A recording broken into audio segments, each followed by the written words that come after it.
Medical Director at the Detroit-Wayne County Community Mental Health Agency, and I bring you warm welcomes on behalf of our Acting Executive Director, Vita A. Sharp. She sends you all greetings. We designed the Children's Mental Health Grand Round series to address the training needs of clinicians who work in the Detroit-Wayne County Community Mental Health Agency Children's Diagnostic and Treatment Programs. There is a requirement, as many of you know, by the Michigan Department of Community Health that each clinician have 24 hours a year of child-specific training. And needless to say, one of our motivations was poor performance on our state and federal site visits, where we weren't able to adequately document that many of our professionals in our 18 organizations had those credits. And so I'll say that we had our site visit this year. We don't have a report yet, but by all standards, it appears we've done much better. So we've been a great success. Also, since we started the project, after many, many years of trying, licensure for social workers finally came through, and we're excited about that. And as a result of that, continuing education credits were required for social workers, much like physicians, and our real desire was to be able to provide high-quality, low-cost programs to meet the social work requirements. So we're very interested in that. And in that way, we were reaching out to a larger group of people. We saw ourselves as the prime place to come for social work credits, high quality and low cost, not only for our community mental health organizations, but also for our community partners in substance abuse, education, juvenile justice, child welfare, and human services. So we say in general, who better than the Community Mental Health Board will be poised to offer these type of credits to our social work colleagues in our other fields. We do have a couple of important announcements. Since last year, we've been videotaping the Children's Mental Health Grand Rounds for educational and training purposes, and we're in the final stages of completing some work on our website, and the programs are currently being edited, and they'll be available 24/7, 365 for viewing. The camera remains focused on the presenter, not on the audience for those who are shy. And I would guess, because I had that in my points today, somebody must have asked the question. So the intent here is to be able to videotape the presenters for several reasons. One is that we'll be editing the programs. We are moving forward with social work credentialing and physician CME credits to allow us to add a post-test to the video so that people who are unable to attend could attend the meeting and get continuing education credits online. So that's one of our goals to have done by 2009. And also, we are piloting, we've been working on it for 6 or 8 months, and today is our first time of doing what we would call distance learning. We've worked with Dr. Stephanie Bolger at the college and had the opportunity to take this presentation, and because of the overflow, we have a room downstairs where we're actually beaming this presentation where another 60 people could be located. But the real intent is we're working towards having several locations in community mental health around the county, as well as the Downriver campus, so that we could be simultaneously showing the grand rounds in 6 or 8 locations at once. So that's another reason why we're videotaping, because we would like to be able to have a live presentation. So at the community college, they call it asynchronous learning when you go to the web and do it. So you're doing it when the program is not going on. And synchronous learning would be, we could actually have people in 6 locations around the county and in this building hearing what you're hearing and actually be able to ask questions and participate as going on. So that's what we're working on.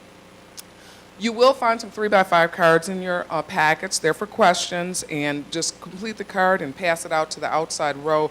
People will be coming through the audience and collecting those cards up, so you'll have the ability to get your questions answered. I have other good news for social workers. Today is the first time that we have everything in order and have all of our approvals in line, so you will be able to get your social work certificates at the end of the training program today with your approved number on them. You'll need to stay, of course, for the entire training, and you'll need to get in line based on your last name. We'll have them sorted out so you'll see the letters of the alphabet to get your personal certificate. Don't lose the certificate. Keep it for your personal records. And next month, Ann Siegel, who's working with us, and our representative on the National Association of Social Workers Michigan chapter, will have a more detailed presentation for you on social work licensure requirements relative to education and what our efforts are moving forward in 2009 with overall requirements in terms of expansion for physicians online and working with nurses, as many of you have requested. We ask you, for those of you who are into it, tattoos, memorization, memorize that social work license number. It is required to be on the certificate we give out. So when you come in, if you got to tattoo it, memorize it, put it in your wallet, put it in your, I have my license, all my UPIN and license and NPI numbers in my phone and under me on the telephone. So put your ID number where you can get hold of it, because the ID number for social workers is needed at the time you're registering so we can get the certificates together and report back to NASW Michigan chapter, who's allowed us to offer these credits. For those of you who are social workers who have attended the 2000, 2007, and 2008 programs, the check is in the mail. You got certificates of participation, but not your official certificates. We have several programs that we're cleaning up, getting some paperwork into NASW.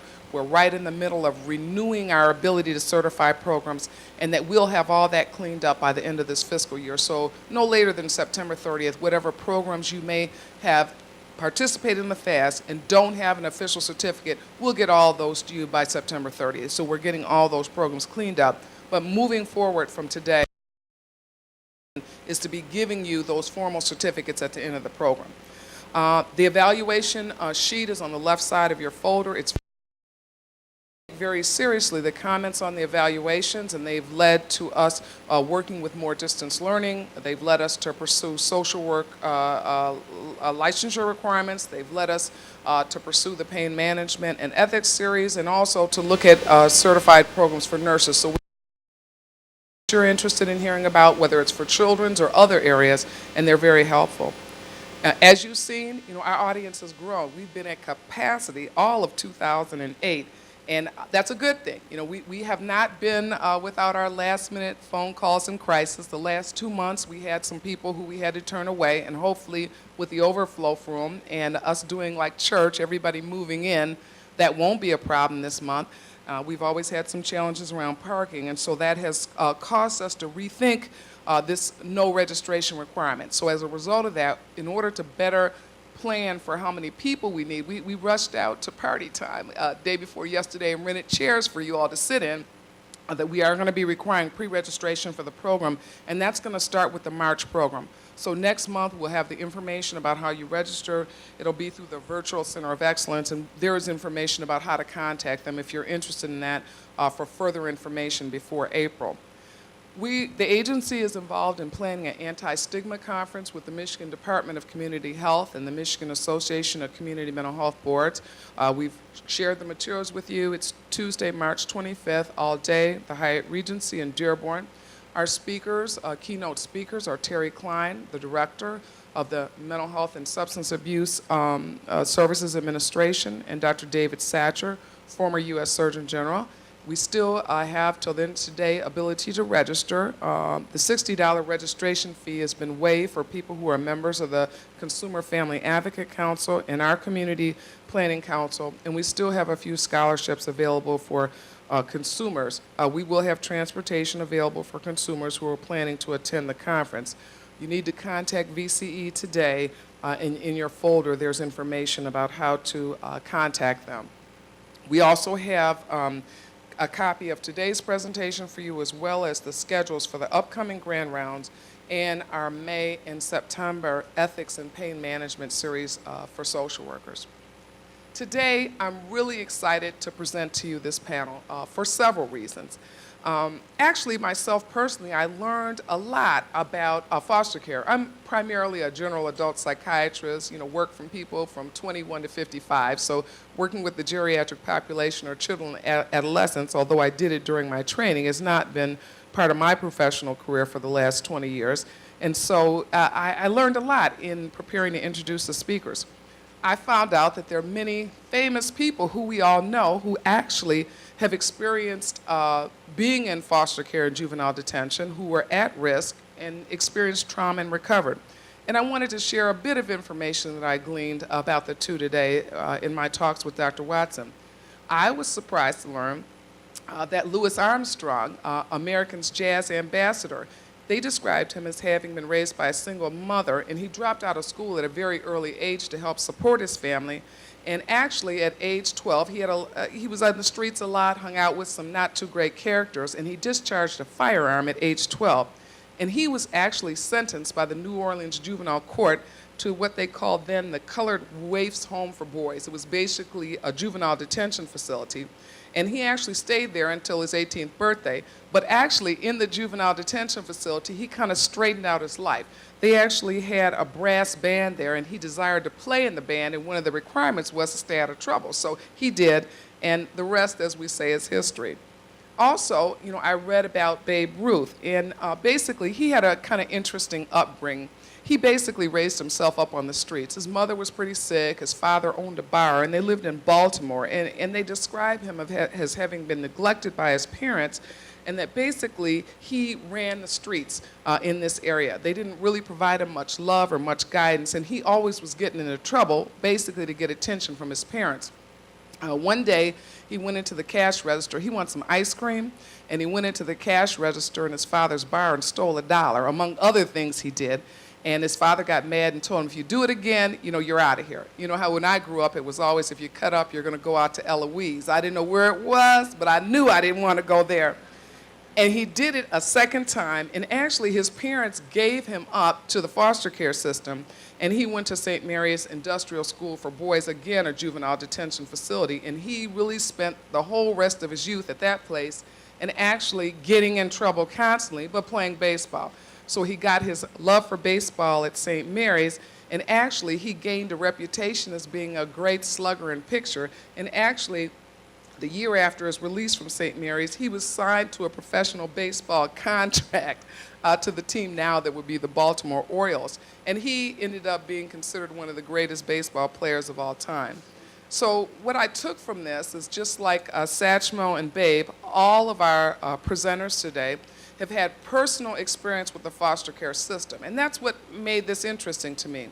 Each one of them spent time in foster care, some for less than a couple of years, and some aging out of the system as young adults. One presenter actually even had an experience being in the juvenile justice system. And so it's with great pleasure that I take this opportunity to introduce our speakers to you. Debrea Watson, PhD. She's currently the Vice Chancellor of Educational Affairs at the Wayne County Community College District. She has a doctorate in adult and higher education and master's degrees in the same field, as well as general administration. Dr. Watson lost her mother at age 7, and she became an orphan at that time. She ended up being separated from her siblings and was reared in several foster homes in metropolitan Detroit. During her stay in foster care, she experienced trauma in the form of physical, emotional, and sexual abuse, and she really describes herself as seeing herself as going through a journey in stages of recovery, and she describes herself as a work in progress. She's used her personal recovery journey as an example to help others and has lectured extensively in community-based organizations, hospitals, churches, college, about overcoming adversity and childhood abuse. Angelique Day, MSW. She's currently an academic specialist for the Michigan State University School of Social Work and the coordinator for a project on healthcare challenges of youth leaving the child welfare system.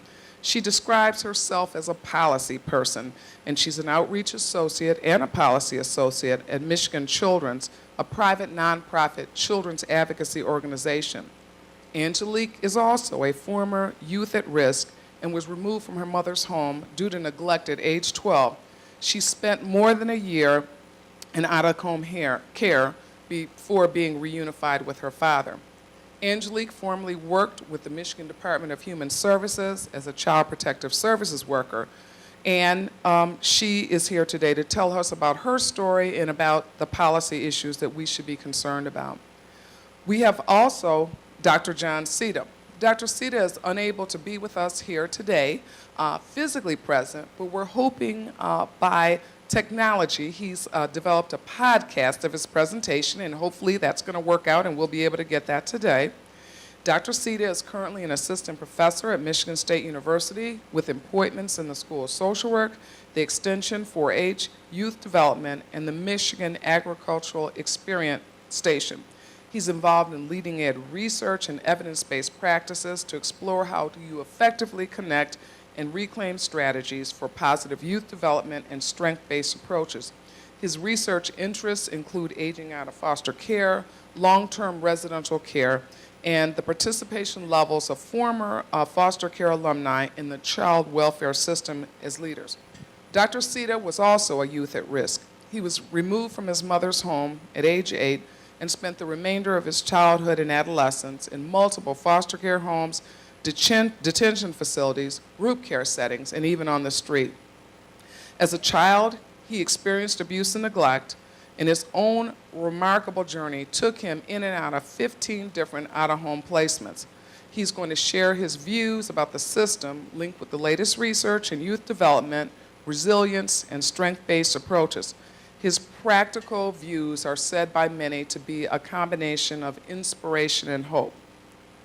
Our last presenter, and we hope we're getting a police escort from her from Greektown, she got lost on the way over here, is Christina Edwards.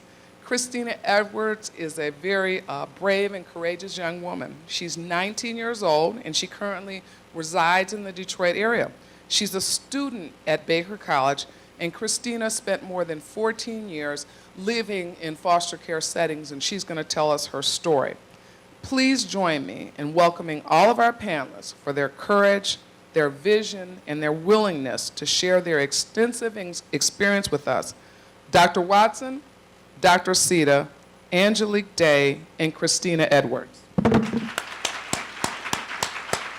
What we decided to do as a panel is to share some of our personal experiences in foster care, how we successfully transitioned, and then each of us talk about our area of expertise, and mine, of course, is education. So I want to talk to you about what Wayne County is doing to address the needs of youth in transition.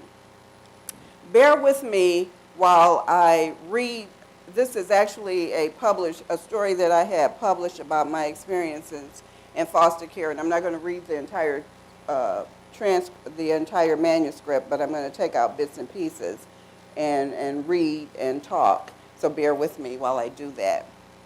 I can't tell my story without telling you a little bit about my mother's story.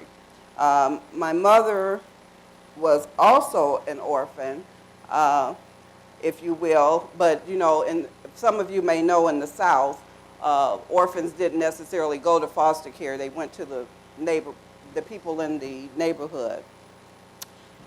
She died, my grandmother died giving birth to her, and she became an orphan. Her father did not want to raise her, as he had 2 other younger children, so he left her on the porch of her mother's best friend. And that woman raised my mother until the age of 13 when she became pregnant. And being very religious, the woman was embarrassed by her pregnancy and angry that she had got pregnant, so she put her out. The rumor is that my mother went to live in the mountains until she went into labor. We don't know how she survived that experience, but nevertheless she did. She gave birth to my sister, who was adopted at birth by the woman that had raised my mother. All this occurred in a little place called Cinderella, West Virginia. My mother lied about her age, somehow migrated to Detroit and worked as a domestic for a family in Grosse Pointe. She was dismissed from employment shortly after arriving because, according to the records that I obtained from the various mental institutions and the police department, she demonstrated strange behaviors. My mother's short life was troubled. She spent much of it in and out of mental health institutions. She had been confined in Traverse City State Hospital as well as Detroit General, where she was diagnosed as a reactionary schizophrenic, which I understand is no longer a mental diagnosis. but that's what they had in the records. Uh, what I remember, I have very little remembrances of her, but what I do remember is that, and it was probably due to her illness, that she would leave my brother and I for days at a time in our one-room apartment, which was the Garfield Hotel, which is now, Garfield Hotel is no longer in existence. But she would leave us there for days at a time, surviving on only bread and water. And it was during that time that I was first sexually abused by one of my mother's friends. My brother and I came into the system in April of 1969 following the death of my mother, who died from complications of childbirth. The child that she had at that time died 2 days later. The social service records indicate at that time that they could not locate any relatives, and my father is listed as unknown.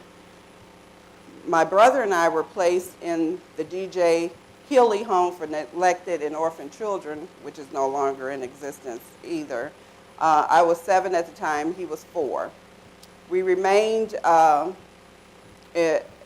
DJ Healy for several months, and following a court hearing, we were made temporary wards of the court. We were placed in our first foster home on the east side of Detroit together, and I don't remember much about that foster home as we were both very young.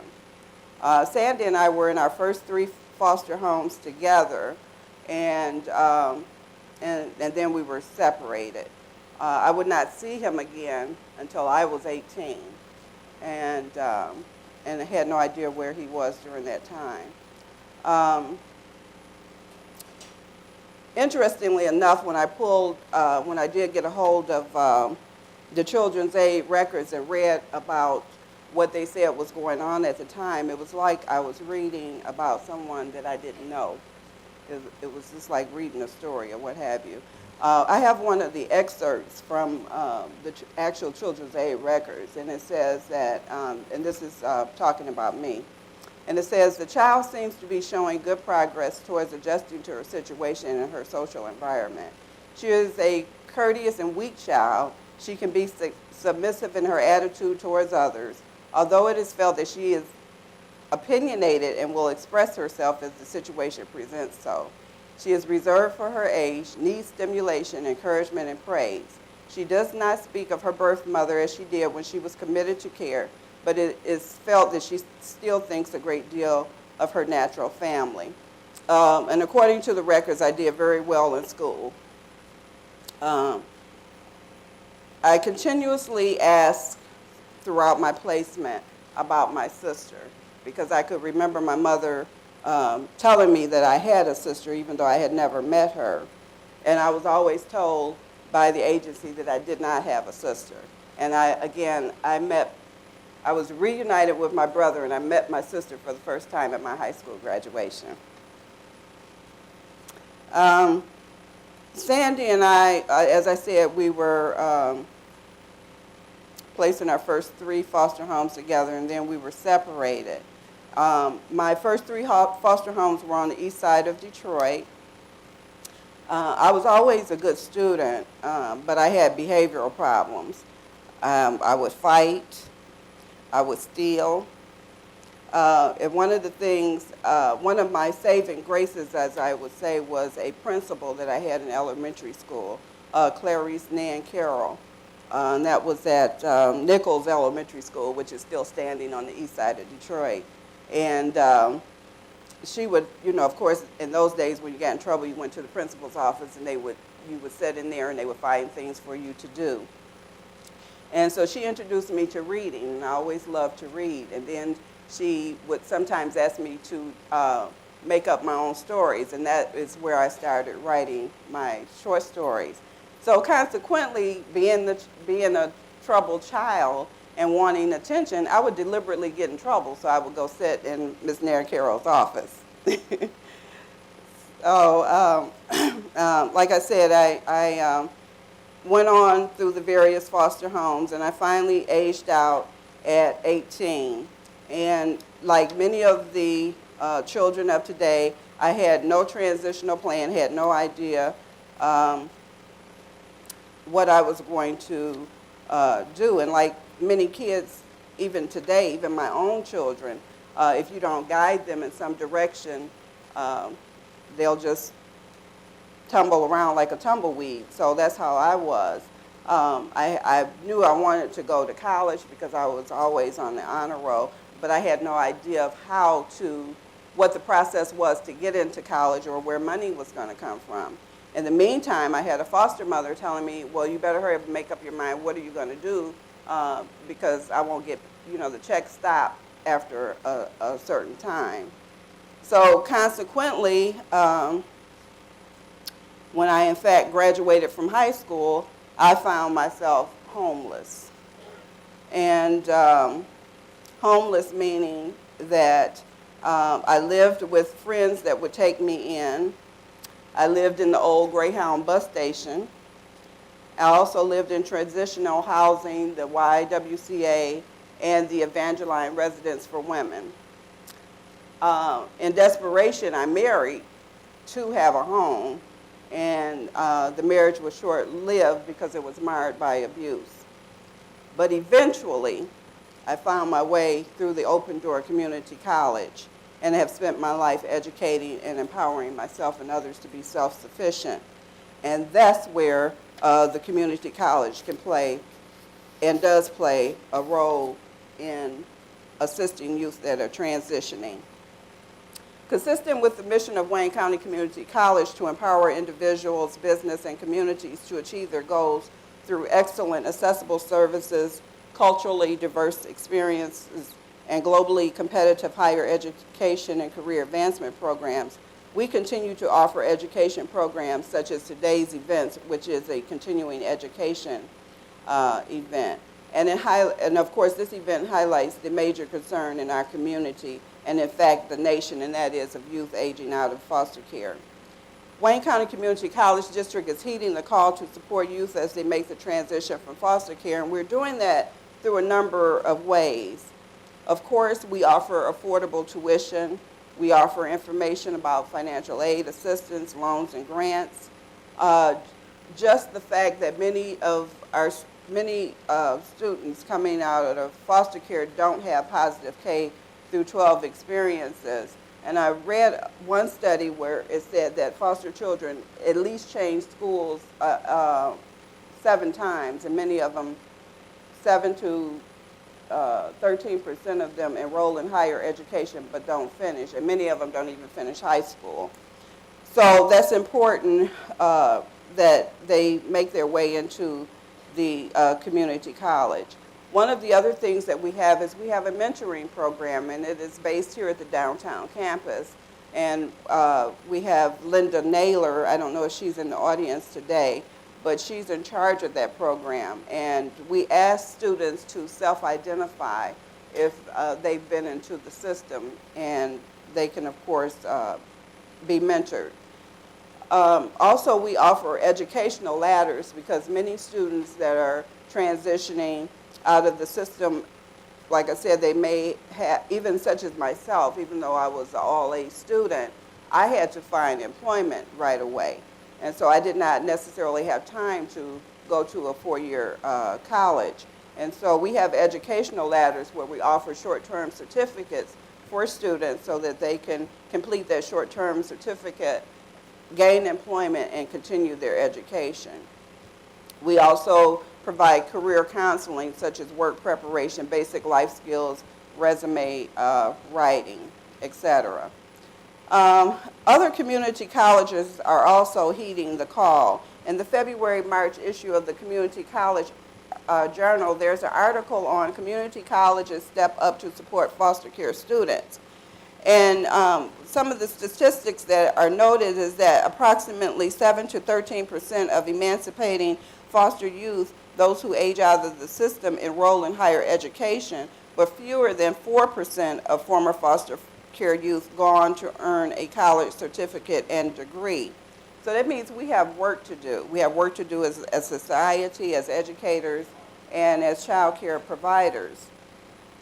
And one of the things, another article that I found that stated that the majority of these children have experienced 7 or more unplanned school changes, which we talked about that when they're exiting foster care. And that's one of the things that I didn't mention because I missed so much school, as a result of my mother's illness, that I had to repeat a grade. And actually, they were asking me to repeat 2 grades. But again, I had a teacher that stepped up to the plate and said, no, she has potential, let me work with her. So consequently, I did miss 1 grade and graduated later than what I was supposed to, but I did graduate. Also, there's another statistic, and Angelique will go over all of those statistics with you, but they said that youth who age out of the state foster care systems are underrepresented group in higher education, with more than 70% of those in foster care expressing desires to attend college. However, they don't know the process how to get into college. So what can we do as educators to address that? They gave some recommendations. We can initiate outreach activities to high school guidance counselors, advocates, and child welfare professionals, which Wayne County is doing that. We have a dual enrollment program, and again, we ask students to self-identify if they are in care so that we can start now preparing them for post-secondary education and training opportunities and financial aid options and other related support systems, because most are unaware of the range of post-secondary education and what their options are in their communities. We can invite and strongly encourage foster care alumni to participate in campus tours, orientation programs, and summer bridge programs. We can work with financial aid administrators to identify incoming students for foster care. And we do ask them to self-identify. We can track access to college and success of students from foster care. And that's going to take more than educators to do that. That will also take the K through 12 system as well as the child welfare professionals to assist us in doing that. We can establish holistic scholars programs that provide unique academic and social support for young adults who have transitioned out of foster care.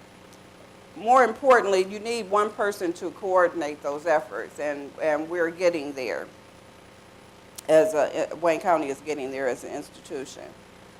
Another thing, and John's podcast will address this, to address the physical, mental, and mental health issues that youth transitioning out of care face. Provide opportunities for work studies, because again, they need some source of income while they're in school. One of the things that isn't on here, but I know, and I'm sure you know, that is a even bigger issue is housing, because when you're asked to leave a foster home, you have to have somewhere to go. One of the things I didn't state in my personal story, I look back now being 50 plus years old and sometimes wonder how I got over it, such as the religious song says. But I remember almost being trapped. I was taken to a brothel, not realizing, of course, it was a brothel, but just told that this was a place that I could stay. And when I discovered where I was and what it was, I escaped by jumping out of a window and calling a former foster care sibling and asking for her assistance, and she put me up for a couple of days. But, I mean, this is reality. These are the types of, and like I said, I'm 50 plus years old, and I hear the stories of alumni today, and they're still faced with those same challenges, and I think that's tragic that we haven't advanced any more than that. So we need to arrange for secure housing options. Now, some schools provide students with foster care with priority residence hall space, and that's primarily the four-year institutions, because we know that community colleges are transitional. But we are, as an institution, we just bought the new Northwest facility on Outer Drive in Southfield, and I know that our chancellor is looking at developing living quarters in that area.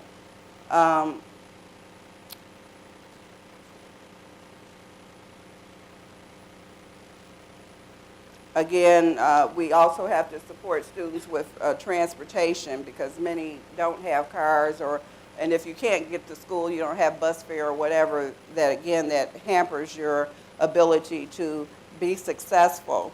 I did some research on other colleges that are working to address the issues in foster care, and at Austin Community College in Texas just developed a program whereby they provide independent living, they provide scholarships, they provide mentoring, and a whole host of services, and that's under the leadership of their vice president for student services. Seattle Community College is another college that's looking at best practices in the way of assisting foster children or youth that are transitioning out. And also California Fullerton's College has a Guardian Scholarship Support Model, and that's grant funded, and they are assisting with transitional plans and providing student orientation, advising, mentoring, and workshops to target those students or those that are either in foster care or transitioning out of foster care. So there's a lot that we as educators can do. There's a lot that we need to do. We recognize the challenges, and like I said, activities such as conferences and workshops such as this, having me be here at Wayne County Community College as an educator, as a person, as an alumni, as a person that has survived the system. My job is Vice Chancellor of Academic Affairs, but also those students that are alumni gravitate towards me, and I track them to make sure how they're doing in school. I've provided written checks for books if they didn't need it, if they needed it, and just basically being a shoulder and a person that they could see as have gone through some of the things that they've gone through and that have paved the way to success. And so I believe in the old saying that you give due to the ancestors, and we all stand on someone's shoulders. So I'm here for other students to stand on my shoulders. So with that, I'm going to bring on, we're going to do the podcast now. So I need my techie people to get ready for John Cieda's podcast. And in his podcast, he's more of he's a social worker, and so he's going to talk about policy issues.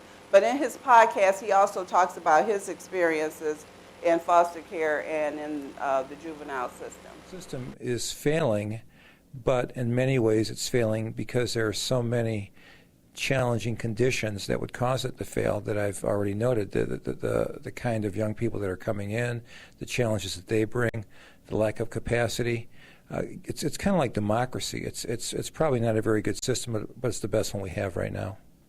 And how much impact or possible impact do foster care alumni like you have in shaping the system as it moves forward? Well, I think our historical role in shaping the system has been nearly non-existent. And in both my literature review and my own direct research, I have found a real lack of input by foster care alumni into shaping the system. When I did literature reviews to find out if there were any historical figures who had a role in shaping foster care, I had to go back to about 1910 when President Teddy Roosevelt, had found an alumnus that he had befriended and had him on a commission. Beyond that, I didn't find a lot of historical figures. I then did my own research here at Michigan State University and surveyed 103 agencies in the state of Michigan who serve young people in foster care, and found out that none of them had a president or an executive director or even an executive of any type who had been in the foster care system. And so as an alumnus of the system, I found that troubling, disconcerting, and in many ways kind of antithetical to the kind of principles that social workers and other caring professionals would have toward empowerment and inclusion. So there hasn't been much of a role. There are some agencies now that are starting to think that's important. But even that, in my judgment as an alumnus, has its shortcomings, because it strikes me that some of the roles that alumni are being given are still more support roles and under the direction of those who have not been in foster care. So I'm a little troubled by the movement. On the other hand, any movement is good movement. Certainly, my interest is in creating pathways for young people and even middle-aged people who had been in foster care to start to have influence on shaping foster care policies, foster care practices, and how resources are spent and invested. So I think there's a big role, but today it's been a pretty minimal role. Is this a national problem, and/or does Michigan have its own unique challenges? Oh, it's a national problem. I mean, I think Michigan has its unique challenges only to the degree that the state is having a pretty damaging economic cycle right now. And so because our economy is pretty poor compared to many states and perhaps the rest of the country, we have fewer resources. We have folks leaving Michigan. Perhaps there's a bit of a brain drain. But and what we also know about cycles of abuse and neglect is that when micro or macro economies are poor, there is more abuse, there is more neglect, there is more spousal abuse, there's more divorce, because on top of the challenges of being a husband or a father or a wife or a mother, when people don't have jobs, when they don't feel that their basic needs are being met, they end up taking their frustrations out on people close to them. So I suppose in some respects Michigan probably has more challenges than many other states, but the notion that foster care is a Michigan problem would probably not be accurate, because all over the country we have 600,000 young people in out-of-home settings right now, and I imagine it's an undercount. So it's not unique to Michigan, but we have our unique problems. I'm guessing it's huge, but how big of a problem is the lack of resources? That had to be kind of a guesstimate on my part or an opinion, but anytime you have a disadvantaged population that has special needs, and there's competition for resources among various constituencies, we're going to have problems with meeting the needs of young people and the people that serve young people. How big of a problem it is, I'm not sure. I think those are kind of trailing indicators where we find out 3 to 4 years down the road how big a problem it really is. So we can only guesstimate at this point. Who are the key advocates for improving the foster care system, and who's standing in the way? Well, that's a great question. I think the key advocates are, some of the people that you're talking to, folks like Angelique and myself. Certainly my director here at Michigan State, Gary Anderson, is nationally recognized for his research and his advocacy on behalf of foster care and foster care alumni. Nationally, people like the Casey Foundation are taking the lead and getting alumni more involved. So there are pockets of success and pockets of hope. In terms of getting in the way, what I will say to you in the most general of terms, existing systems and bureaucracies are getting in the way. And it's like that in every industry, but we are reluctant to embrace change unless we're forced to. And so you have folks that say to themselves, well, this is how we've always done it. And everybody would deny that. But the outcomes and the practice is clear, is that we're always doing what we've always done, and we're expecting different outcomes. And of course, that's a definition of insanity, perhaps. So I think existing systems are probably the biggest barrier at this point. I think another barrier, frankly, is a lack of insight and sensitivity. As a man, I have no idea what it's like to be a woman in this country. I have no idea the challenges that face women. As a majority person, I have no idea what it's like to be a minority in America. I can partner with people different than me to build stronger solutions, but for me to assume that I can individually craft solutions would be inappropriate. So sometimes, going back to this notion of alumni involvement, I believe if we had more alumni involved in the system, that their insight, their unique experiences would shape policy and practice. And I think one of the bigger barriers, to go back to your question, is there simply is kind of a lack of understanding of what it's like to be shifted from home to home to home, what it's like to be torn away from your parents, what it's like to scratch, claw, beg to survive. And I think all those are experiences that are badly needed in system reform. When and why did you, John, decide to become a child welfare professional? Well, that's a great question, too, because when I was going to college at Western Michigan, I had decided I was going to stay away from child welfare and foster care because I'd had enough of it. I mean, this is like, I did not want to relive that. And when I was working on my dissertation at Western, I started doing some research on foster care alumni, and I realized that they were having a really tough lot in life, and that I was really lucky and fortunate to have survived the gauntlet of foster care, to have gone through, transition and young adulthood relatively unscathed. And it was at that point that I felt like I had this kind of a calling, and it sounds spiritual, and perhaps it is, a calling to make a contribution, to see if I could make a difference, and to try and benefit others through this unique niche I found myself in. So I was in my early 30s, and all of a sudden it hit me that I could make a difference. And so I set aside my fears, I set aside my embarrassment, and decided to get back involved in this field and try and make a contribution. Tell me about some of the successes you've had in changing the system. Well, we've done a number of things. I was invited by former Governor John Engler to be involved in the Children's Commission, and the Children's Commission was a statewide body appointed by the governor to explore child welfare policies, child welfare practices, and child welfare laws. And as a result of being a member on that commission, the commission was able to give the legislature several recommendations for laws that were passed. So I was involved in that, which I was very proud of that effort. Some other things that I have been involved in is I was involved formerly with the former director of the Department of Human Services and my local state senator, Mark Schauer, out of Battle Creek. And we had tried to get them to consider making it mandatory that all agencies would have an alumni or two on their governing boards, and that wasn't able to get through. But we were able to get them to get the Department of Human Services to conduct focus groups with alumni to inform policy and practice. And then I've also done a lot of professional consultation and workshops with groups across the world on how to work more effectively with young people in foster care. So I've been fortunate enough to go all across this great country, done a lot of work in Canada, and have also been in Germany, Italy, and in Australia, working with groups to shape their practices and their policies around working with young people who are in foster care. So those are some of the things that I've done so far. And what are some of the challenges that still lie in the way of more improvement?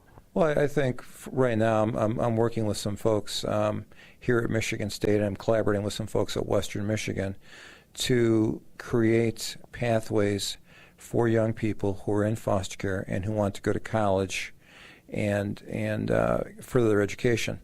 So we're creating programs at MSU and at Western to help them be more successful, to provide support and counseling and financial aid kind of help, to help them find housing, to help them find mentors, and do different things to help young people transition from being in foster care to going into college. And that's something I'm really excited about and really proud of, because my hope is that the more young people that we can help prepare for college and then eventually graduate from college, the more likely they are, A, to have successful lives, which is the most important thing to me, to raise families, to parent their own children, but hopefully contribute back to the system. So that's something I'm real proud of. And I'm also working on some research right now with my colleague Angelique Day at Michigan State here, where we are interviewing young people and middle-aged people and older people who have been in foster care about their health care status and their access to health care.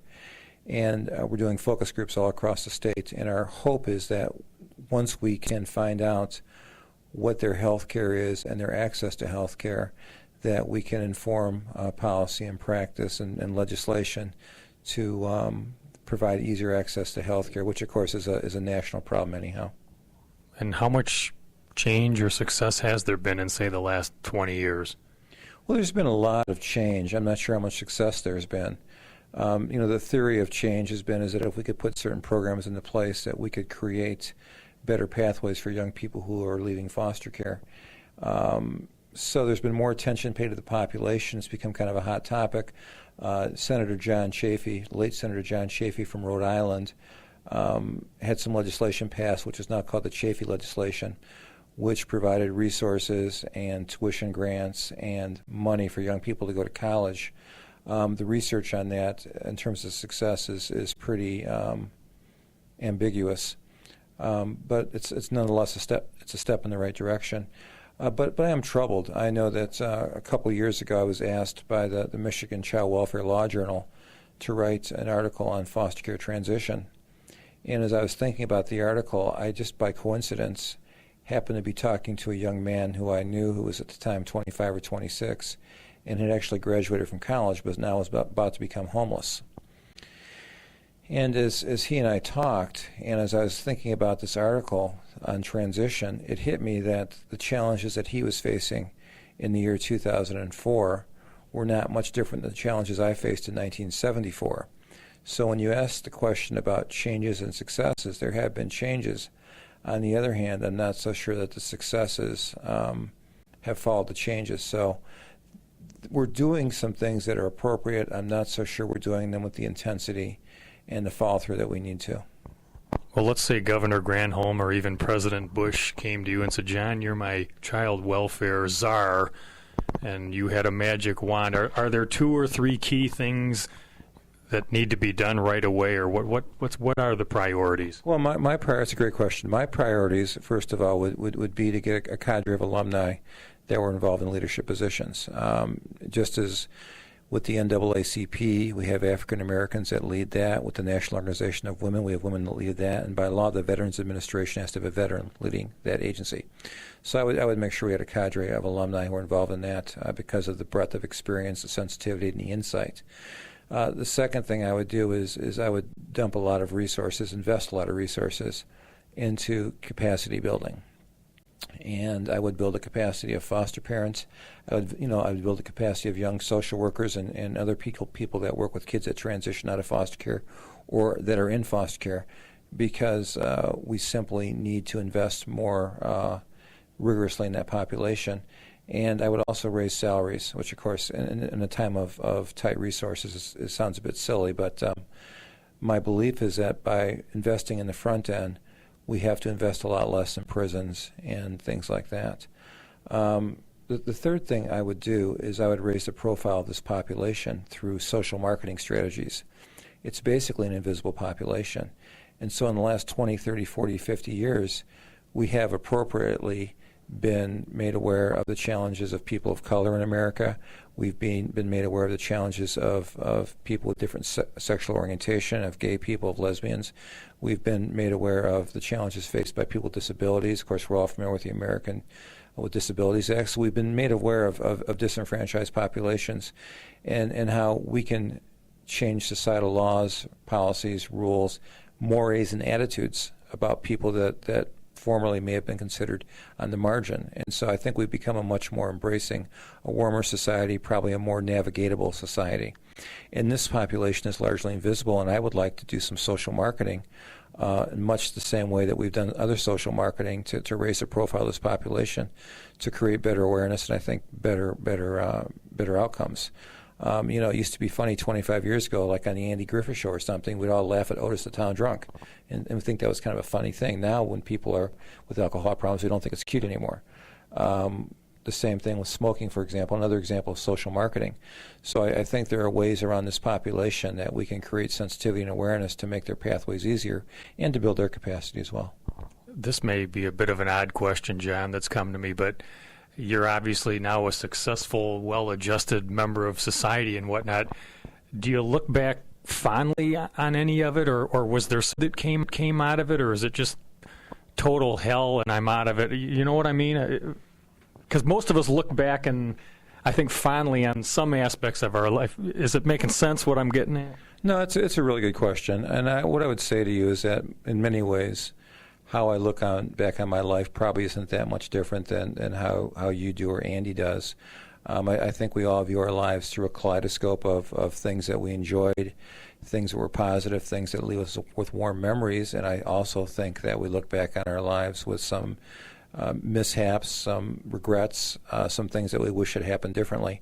I doubt there's an adult in America who was raised in a healthy, happy family who doesn't look back and say, "Boy, my dad wasn't so good at this," or "I wish my mom had done these things differently." And so, from that dimension, I'm probably not much different. I think what's probably different is the proportion of how I look back on it. And I regret that I do have that I can't change, and frankly, I still feel a bit guilty about it, even though I have nothing to do with it. Is we often talk about the impact of abuse and the intergenerational consequences. And I look back at my own childhood and realize that when my mother was abusing and neglecting us, she subsequently, in many ways, abused and neglected her grandchild, because now my daughter, who's 13, doesn't have a second set of cousins, doesn't have a second set of aunts or uncles, or doesn't have a second set of grandparents. And so when I look back on my own history, I feel sorry for my daughter who doesn't have that kind of benefit that we hope that kids grow up in this rich Norman Rockwell-like environment. So that's something even today I look back on with a bit of sadness. And of course I wish that I had parents come to my basketball games and those kind of things. And I wish that I could have I was in a basketball game. I was an all-state basketball player. And actually had the good fortune in 1973 as a junior to play here at Michigan State in the state semifinals. And we lost the game, but it was an experience I would never forget. And it would have been nice to talk to my dad after the game about how the game went, but there's nothing you can do about it. But those things do come up. You mentioned your daughter, and I'm wondering, how does your experience impact how your own role as a father? That's a good question. It's hard to know. I mean, because I've never had a normal experience. But one thing I am as a parent is I'm very attentive, and I'm very almost overly self-absorbed about my parenting style, because I want to be a good father, and I want to be gentle, and I want to be firm, and I'm very thoughtful about how I do what I do, and I think about those things quite a bit.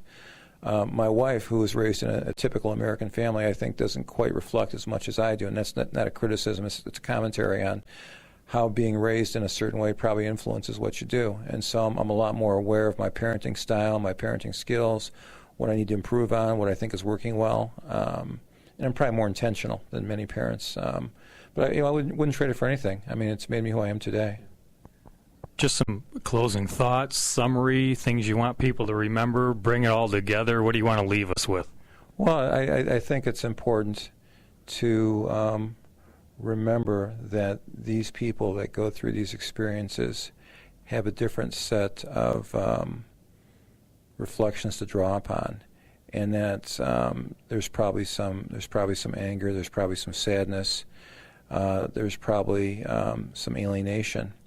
And while we can't be responsive to each and every person's individual circumstances, simply being aware of the uniqueness of the experiences of this population, I think, is pretty important.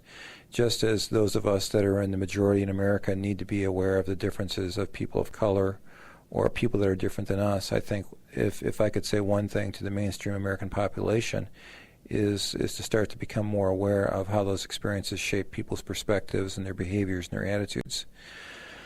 A second thing I'd like to leave everybody with is the idea that I really want to push hard, and I know Andy mentioned this in his draft article, I really want to push hard this notion of alumni and leadership roles. I think it's critical. And I hope that we can somehow influence that. Beyond that, I just want to say I appreciate the interest that we have here at Michigan State in this population and what we're trying to do to better their conditions. That's John Sita, Associate Professor of Social Work at MSU, an alumnus himself of the foster care system who is working to improve the system. There's more on John and his work at johnsita.com, JOHNSEITA, one word, johnsita.com, or at socialwork.msu.edu. Magic wand. Are there 2 or 3 key things that need to be done right away, or what are the priorities? Well, that's a great question. My priorities, first of all, would be to get a cadre of alumni that were involved in leadership positions. Just as With the NAACP, we have African Americans that lead that. With the National Organization of Women, we have women that lead that. And by law, the Veterans Administration has to have a veteran leading that agency. So I would make sure we had a cadre of alumni who are involved in that because of the breadth of experience, the sensitivity, and the insight. The second thing I would do is I would dump a lot of resources, invest a lot of resources into capacity building. And I would build the capacity of foster parents. I would build the capacity of young social workers and other people that work with kids that transition out of foster care or that are in foster care, because we simply need to invest more rigorously in that population. And I would also raise salaries, which, of course, in a time of tight resources, it sounds a bit silly, but my belief is that by investing in the front end, we have to invest a lot less in prisons and things like that. The third thing I would do is I would raise the profile of this population through social marketing strategies. It's basically an invisible population. And so in the last 20, 30, 40, 50 years, we have appropriately been made aware of the challenges of people of color in America. We've been made aware of the challenges of people with different sexual orientation, of gay people, of lesbians. We've been made aware of the challenges faced by people with disabilities. Of course, we're all familiar with the American with Disabilities Act. So we've been made aware of disenfranchised populations and how we can change societal laws, policies, rules, mores, and attitudes about people that formerly may have been considered on the margin. And so I think we've become a much more embracing, a warmer society, probably a more navigatable society. And this population is largely invisible, and I would like to do some social marketing in much the same way that we've done other social marketing to raise the profile of this population, to create better awareness and I think better outcomes. It used to be funny 25 years ago, like on the Andy Griffith Show or something, we'd all laugh at Otis the Town Drunk and we think that was kind of a funny thing. Now when people are with alcohol problems, we don't think it's cute anymore. The same thing with smoking, for example, another example of social marketing. So I think there are ways around this population that we can create sensitivity and awareness to make their pathways easier and to build their capacity as well. This may be a bit of an odd question, John, that's come to me, but you're obviously now a successful, well-adjusted member of society and whatnot. Do you look back fondly on any of it, or was there something that came out of it, or is it just total hell and I'm out of it? You know what I mean? Because most of us look back and I think fondly on some aspects of our life. Is it making sense what I'm getting at? No, it's a really good question. And what I would say to you is that in many ways, how I look back on my life probably isn't that much different than how you do or Andy does. I think we all view our lives through a kaleidoscope of things that we enjoyed, things that were positive, things that leave us with warm memories. And I also think that we look back on our lives with some mishaps, some regrets, some things that we wish had happened differently. I doubt there's an adult in America who was raised in a healthy, happy family who doesn't look back and say, boy, my dad wasn't so good at this, or I wish my mom had done these things differently. And so from that dimension, I'm probably not much different. I think what's probably different is the proportion of how I look back on it. And I regret that I do have that I can't change, and frankly, I still feel a bit guilty about it, even though I have nothing to do with it, is we often talk about the impact of abuse and the intergenerational consequences. And I look back at my own childhood and realize that when my mother was abusing and neglecting us, she subsequently, in many ways, abused and neglected her grandchild, because now my daughter, who's 13, doesn't have a second set of cousins, doesn't have a second set of aunts or uncles, or doesn't have a second set of grandparents. And so when I look back on my own history, I feel sorry for my daughter who doesn't have that kind of benefit that we hope that kids grow up in this rich Norman Rockwell-like environment. So that's something even today I look back on with a bit of sadness. And of course I wish that I had parents come to my basketball games and those kind of things. And I wish that I could have, I was in a basketball game. I was an all-state basketball player. And I actually had the good fortune in 1973 as a junior to play here at Michigan State in the state semifinals. And we lost the game, but it was an experience I would never forget. And it would have been nice to talk to my dad after the game about how the game went, but, there's nothing you can do about it. But those things do come up. You mentioned your daughter, and I'm wondering how Does your experience impact how your own role as a father? That's a good question. It's hard to know. I mean, because I've never had a normal experience. But one thing I am as a parent is I'm very attentive, and I'm very almost overly self-absorbed about my parenting style because I want to be a good father, and I want to be gentle, and I want to be firm, and I'm very thoughtful about how I do what I do, and I think about those things quite a bit.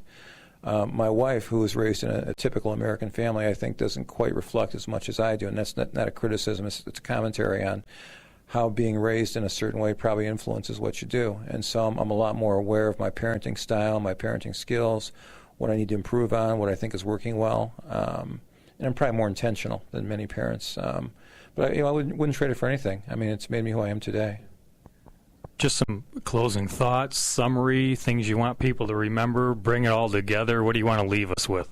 Well, I think it's important to remember that these people that go through these experiences have a different set of reflections to draw upon, and that there's probably some anger, there's probably some sadness, there's probably some alienation. And while we can't be responsive to each and every person's individual circumstances, simply being aware of the uniqueness of the experiences of this population, I think, is pretty important. Just as those of us that are in the majority in America need to be aware of the differences of people of color or people that are different than us, I think if I could say one thing to the mainstream American population is to start to become more aware of how those experiences shape people's perspectives and their behaviors and their attitudes.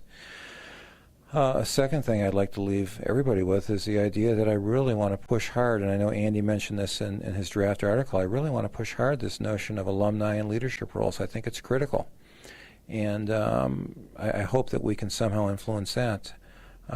Beyond that, I just want to say I appreciate the interest that we have here at Michigan State in this population and what we're trying to do to better their conditions. That's John Sita, Associate Professor of Social Work at MSU, an alumnus himself of the foster care system who is working to improve the system.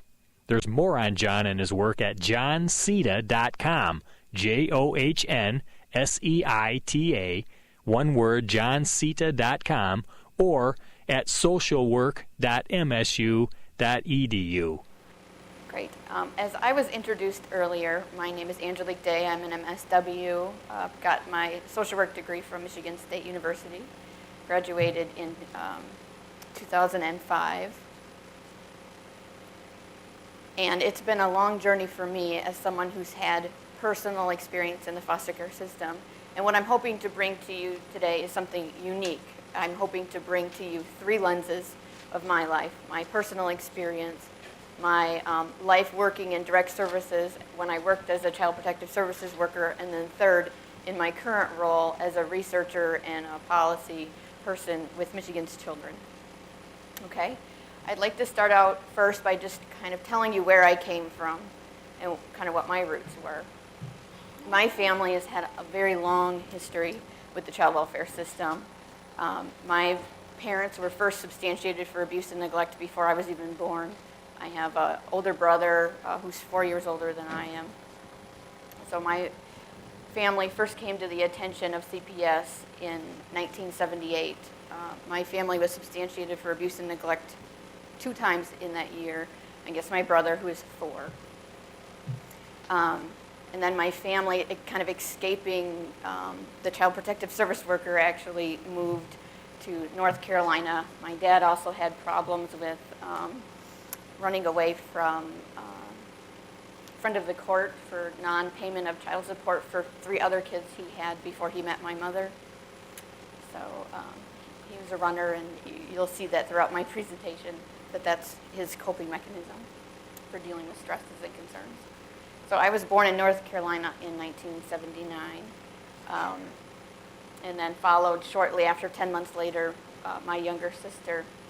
And then my dad had some concerns in North Carolina, and then we moved back to Michigan, and my dad chose the UP because it was far enough away, I guess, from the earlier substantiations, one in Allegan County, one in Ingham County.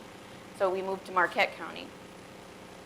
And we kind of stayed under the radar screen until 1985, where Child Protective Services cut up with my family again, at a point when my older brother, who was then in 5th grade now, was just really getting tired of abuses that were going on in our home, and he decided to run away. I was in 1st grade at the time, and I thought camping trip sounded great. I had no idea, why we were running or didn't even think about it, but just thought it would be a fun experience. So we ran away, and we were gone for over 48 hours. So there was a police search. Child Protective Services was called. We had a police escort to the station where we were actually interviewed by the Child Protective Services worker. Now, I want to bring some policy issues into this discussion. Many of you are probably aware of the Binsfield legislation that passed in Michigan in 1998. This was Michigan's first overhaul of our child welfare system, and there was many new things implemented. 1998 was the first time in Michigan that there was actually legal law and authority to interview a child about a CPS concern without having a parent or guardian involved. And the reason I explain this now, because in 1985, it was mandatory that we had to have a parent there. My mother was present during the investigation and interview, and the way that the police had it set up is the social worker and police were interviewing us young people with our mother behind them facing us. So of course, what does a child do when somebody's glaring at you? You say nothing. So that particular investigation was unsubstantiated, of course. So then in 1987, my mom had her 6th and final child. That's my dad's 9th child. In 87, and my brother was fragile needs child. It was during this time that my mother's personal, physical, and mental health was escalating. And she was required by the doctor to take, all of us to get, the minimal medical treatment that everyone does who's parenting a young child. Well, we were never making it to our appointments. We missed things, skipped immunizations, physical health. When you have a medically fragile baby, you can't be not doing that. So Child Protective Services got involved again. This particular time, there was a substantiation, but not a removal, where CPS was involved with our family for 6 months. What alarmed me when I got those records was seeing that they closed the case, but the social worker said there was no resolution to the problem. They just closed it. I guess they decided that they were just sick of working with our family. So, and then in 1991, my dad found another love of his life and decided to move on. And he had this pattern of, once he found someone else, he would just leave that other family behind. That happened with this first set. We're the second set, and now he's moving on to his third family. And he asked my mom for a divorce, and like the day after, he left our home and we never saw him. That was it. And my mother was freaking out. Of course, she had physical health issues. She had high blood pressure, heart disease problems. She was a very large woman, so she had health issues related to obesity. And then she had mental health issues, but I didn't realize till reading the records how severe they were. Her diagnosis was manic depression with psychotic tendencies. It was a diagnosis which today, according to DSM-4, that's bipolar. So being that she lost this man that she kind of embraced as her whole life, she tried to commit suicide. And she was placed, hospitalized, and we were removed from the home, me and my 6 siblings. And what's unique about our situation, maybe unique that it was a rural location, is that they were able to find a country location within the same county to place us in. And all 6 of us were placed together, which I know is very rare, and I did appreciate that. Another thing that's unique is in rural counties, a lot of people know each other. And my foster mom was no stranger to me. I knew her as the USDA commodity delivery lady, or the cheese lady. So us as kids would kind of look forward to her visits once every 3 months because, we were going to get good snacks when she arrived. So it was nice that we had that little bit of relationship with her, enough that it kind of reduces the shock that many foster kids have to deal with when they're originally placed. After 3 or 4 months of hospitalization, my mother was able to go home, and our siblings were reunified with her, but the court kept our case open, in-home jurisdiction, legal term for that. And we were doing okay for about 6 months, and then she tried to commit suicide again, raising 6 children in an isolating environment with physical health issues, being unemployed and living on welfare was a lot to deal with and manage. So we were removed again. She was hospitalized again. And in the records, it's showing that her treatments in the hospital were not going well, and she was not meeting the goals and objectives that was set forth by the medical social workers. And the court were concerned. During this whole placement experience, again, it wasn't until 1998 through Binsfield that there was a priority giving to finding absent fathers, which at this period my father was absent for 2 straight years of my life. So they did end up locating him, and the court just said, you know, you have to agree to take your kids back now, or we're terminating your parental rights. So basically, it was like an immediate threat. So I guess my dad, in good conscience or being held accountable, said okay. And it was good. For the first 6 months, I actually transferred schools from Marquette County to Delta County, which is in the Escanaba area, is where we ended up being reunified. But I guess, you know, as someone with personal experience, I just want to caution, ideally, we do want to reunify. And according to our policies and laws, you know, you monitor that case for 6 months post-reunification, and if you don't see any concerns, you close the case. Well, everything was great for the first 6 months in my home. And after the case was closed, I think my dad started reverting back to old behaviors. We had lots of physical health issues going on in our home. Our home flooded. Me and my 3 sisters were in a bedroom that was full of water 3 months out of the year, every year from that time I was in 8th grade until I graduated from high school. We lived in the very far away. The closest neighbor was a quarter of a mile away.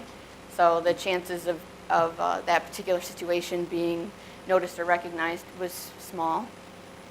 And we knew better than to invite anyone over our house. And my dad could care less about where we went, so actually all of us took advantage of the opportunity to be free and independent and get the heck out of there and stay away as long as we could. So that's kind of how I grew up, was going from home to different friends. And I think that I was fortunate enough to have selected the right crowd of young people to hang around, kids who had supportive parents who kind of took me under their wing.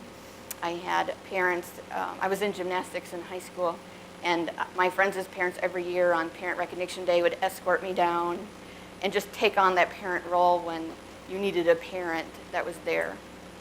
And I was lucky to have that. And I had supportive teachers, which really helped me. My 6th grade teacher in particular, I was entered a spelling bee, and he would do all the practices with me. And he actually bought me a gift when I did well. And I still have that. It's a dictionary and a little card with some words. I have had that with me since 6th grade. I treasure it still. It means a lot to me. So just to, so that you know, the small things that you do with the kids that you work with make a huge impact. And right now I work in research and writing. This particular teacher, his favorite thing to teach was creative writing. And part of his enthusiasm in me made me want to do that with my life too. My gymnastics coach that I had was a private instructor, and being from a home in poverty, what was nice is that gymnastic teacher actually let me take lessons for free for teaching younger kids. So that whole teaching responsibility and those kinds of things that are important to all young people to be able to provide. And then lastly, when I transitioned into college, I was very lucky to have a professor at Central Michigan University who took me under her wing, employed me, because like Dr. Watson was saying, when you're aging out or you're 18 and you don't have that family support, you have to find employment right away. So she actually found a way to employ me on campus so that I could still focus on my studies but still have an income. And as many young people do. I got pregnant in undergrad, and that's a large reason why young women drop out. But she convinced me that I could still do it. And she actually supported me through my whole pregnancy and bought me what I needed so that I could raise this baby, to help me focus on what I needed to do to finish my goal. It was my senior year, 1 year from graduation. And I ended up getting my master's in social work at Michigan State because she transferred from Central Michigan University to Michigan State. And then, would mail me the application for my MSW saying, I think it's about time, you should go back to school. And already wrote my letter of reference before I even looked at the application to fill out, and kind of coaxed me there. So I'm like, all right, Dr. Cross wants me to do this. I can do this. So I enrolled at Michigan State, and that's where I met Dr. John Sita at that time. So this is kind of how this all goes together. Again, I never thought child welfare was my calling either. When I was getting my MSW, I thought, I want to work in mental health, be a mental health practitioner. Never thought I'd work with kids either. And then Dr. Sita is the one who convinced me that being a foster care alumni was something that you could use as a strength, and it could be an asset to your profession and not something to be embarrassed about, which I was embarrassed about being a foster care alumni up until 2003. So it hasn't been that long since I've had the courage to come up in front of people and actually confess that and be, proud of that, of using that to help others instead of being ashamed of it. Okay. And just to emphasize that I feel, although I've had challenges, I've been lucky. I've had people there in my life at the right time, at critical times, to help me get through it. But not every young person is that lucky, and I know that I'm not in the majority in that way. And if you refer to your PowerPoints, I have some statistics here that just kind of show you what are the averages, what are the average experiences of young people who have been in the foster care system and are aging out. It's common sense for us to know what does work.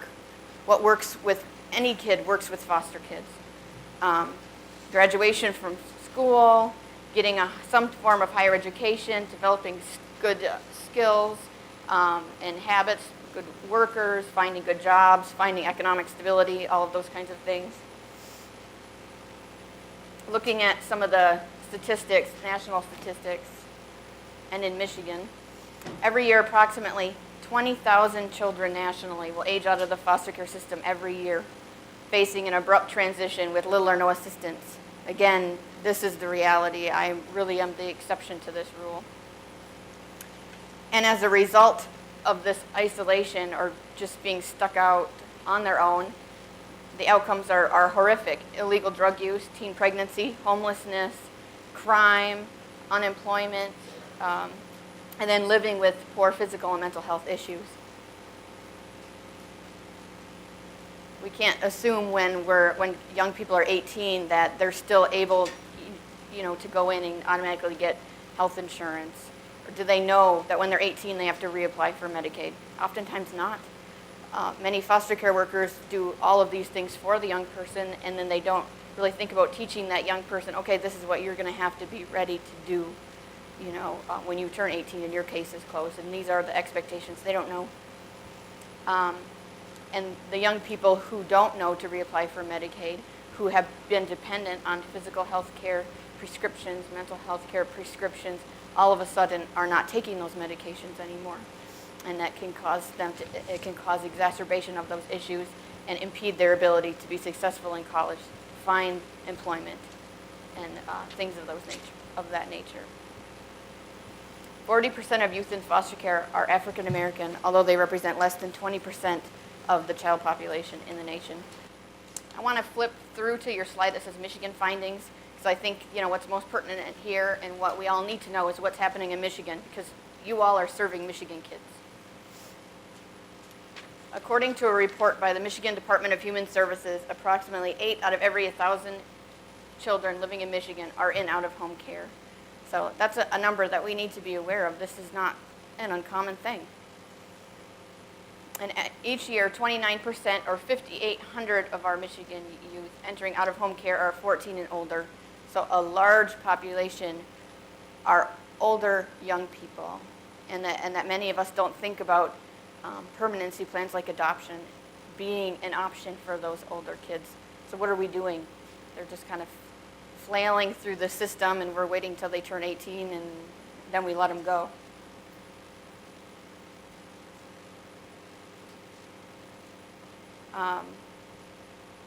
44% of the 6,000 foster children available for adoption were 13 and older, but only 14% were actually adopted. So Michigan has not given a high priority to finding adoption as a permanency option for our older young people. Now this next slide on Michigan findings, really Dr. Sita in the podcast covered this, so I don't want to spend too much time on it, but we can talk about and answer some of these questions during Q&A regarding the healthcare study or the leadership study if you have questions at that time. Dr. Watson, did you want to talk about the Wayne County specific? Okay. Yep. For the sake of time, because of many of you are Wayne County residents and work with Wayne County youth, we wanted to give you some of the statistics that are going on specific to Wayne County. So they're in this packet for you. And just emphasizing that Wayne County kids account for half of all children in foster care in the state of Michigan. So this issue is vitally important to those of you who work and reside in Wayne County. This needs to be a high priority. What I want to do now is put on my policy hat for you and talk about what are we doing in Michigan to improve outcomes for kids at the state level.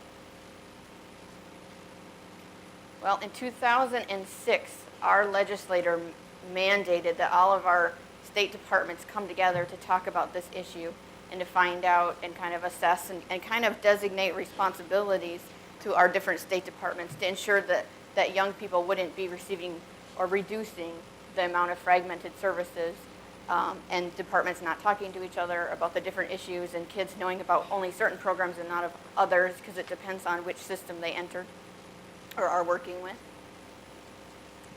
So according to the legislative mandate, you'll see I've outlined here the different things that the legislator mandated that the state departments look at.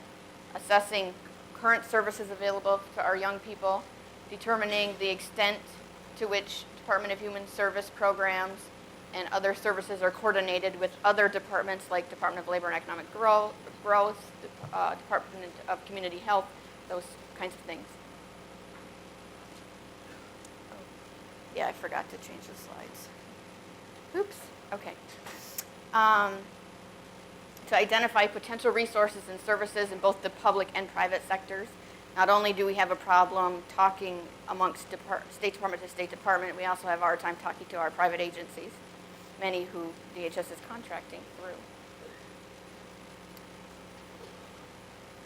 So in order to do this, the state decided to break up into 6 subcommittees to tackle large social issues: education, employment, mental health, physical health, housing, and permanency.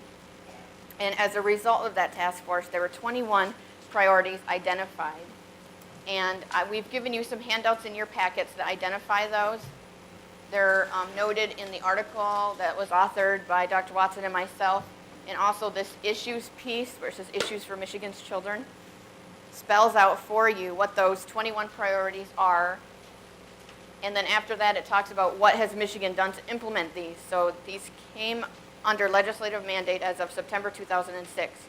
And this gives you an up-to-date depiction of what has the state done to meet those or implement those obligations that were adopted by the legislature. And we've made good strides in some areas and weak strides in others. And physical and mental health is something that continues to be weak. And we've actually had more hindrances with our system and able to meet these obligations. For example, if you'll notice or if you follow the budgets that are going on in the legislature right now, the 2008 Department of Community Health budget has written to eliminate Medicaid funding for 19 to 20-year-olds. This specifically hurts our kids aging out of foster care. So I'm hoping and empowering you to put your advocacy hats on, write letters, contact your legislators, and make sure that that gets put back in the budget. Secondly, on a federal level, there have been some new regulations coming down from the Center for Medicare and Medicaid, which also would substantially reduce the federal monies that we would receive for providing physical and mental health care services for our young people. And there's some serious things, and they came into effect March 3rd, so this is very, very recent. And there's lots of states who have actually have stepped up and have decided to actually sue the federal government for these. What they did, CMS grossly overinterpreted the Deficit Reduction Act of 2005 and have put regulations in that actually take that law completely out of context. So this is the argument for the lawsuit that many states are going to be bringing upon the federal government. Michigan has decided not to take a position. So that's been frustrating.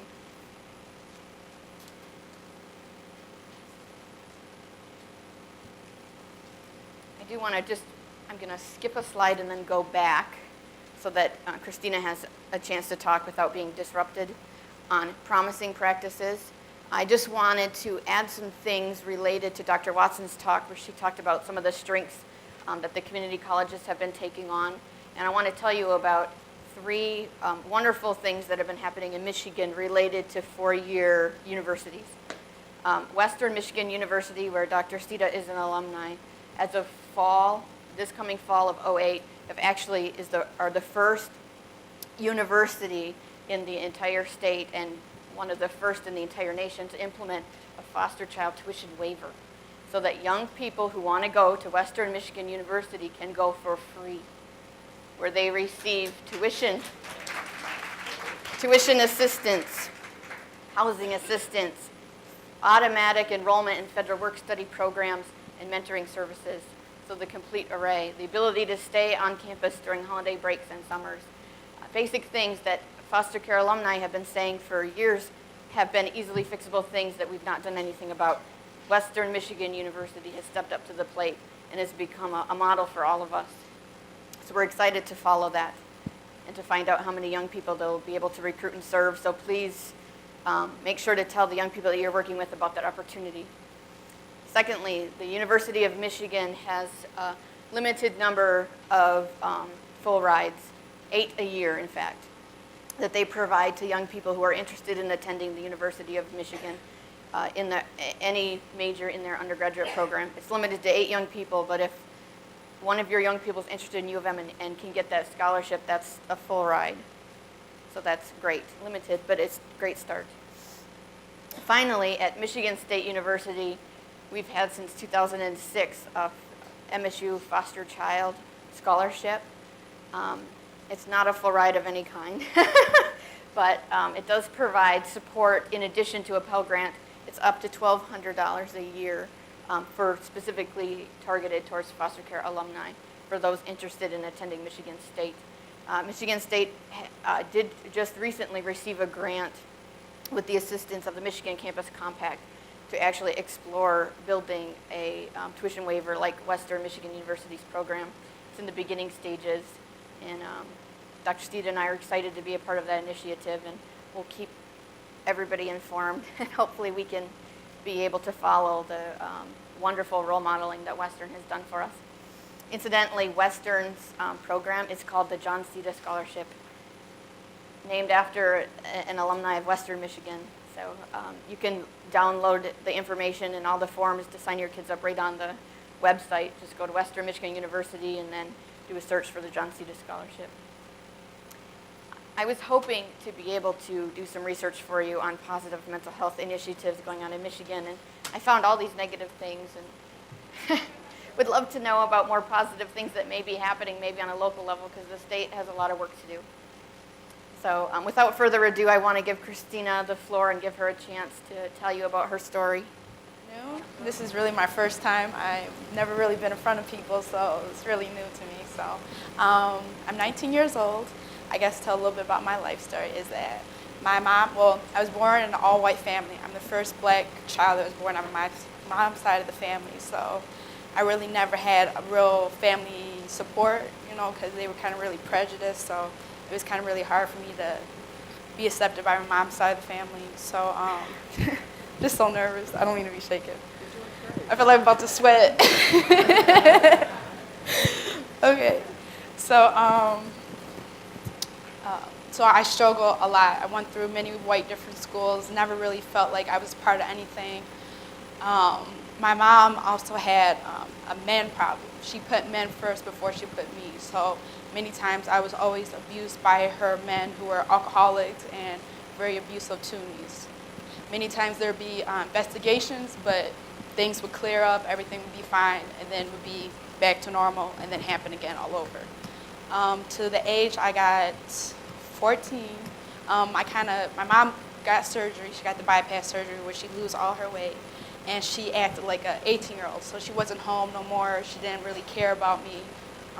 We lived with my great-grandma. My great-grandma was like, well, I raise kids, so I don't really need to raise you kind of thing. So I kind of just really kind of took care of myself, and then I started hanging out with the wrong type of people. Got in trouble, was locked up for a little bit in Macomb juvenile program. Then they ended up having me get out earlier because my mom, she moved upper to West Branch. And there in West Branch, I was on probation, I got off. She moved in, she bought a house way in the boondocks. I didn't know why would you move in the boondocks? But she moved to the boondocks, and I was the first black person that ever went to their school. So it was a lot. Like, people tell me, go back where you come from, and it was just really hard for me to go to a country school where I'm kind of really the only black person there, so I struggled with that.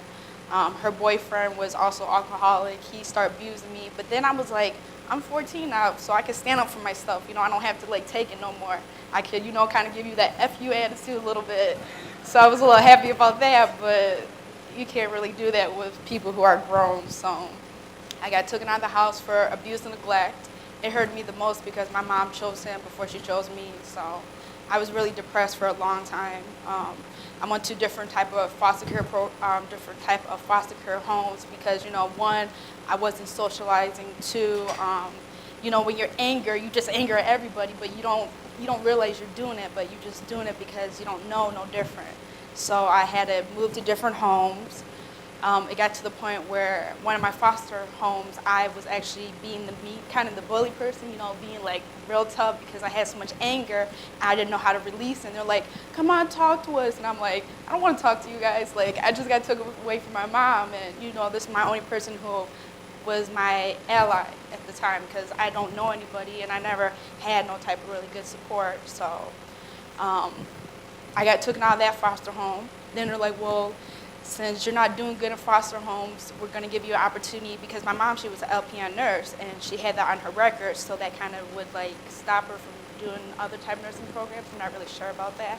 So they made agreement, well, we'll sponge it off the record if you take her back in the home. So she was like, okay, I'll do that then. And she was like, well, it's not this, it's different. He don't do this no more. I went back home, exactly the same thing, but he just threatened me more it was a lot. He just threatened me a lot more stronger.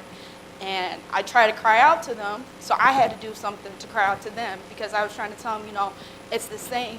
Why would you guys close my case? I understand that I wasn't doing good in the foster home, but why did you close my case? So I did something to try to get back into the system that wasn't really good for myself, but I did it because I thought that was the only way for me to get help. I did that. They put me in a program, Bay Pines. I was locked up for 1 year and 5 months, and I felt that really helped me the most because they helped me work on my beliefs, my thoughts, why I continue doing the same patterns, understand really who I am, then always being in question and continue of doing the same patterns and not seeing the wrong that I was doing in them.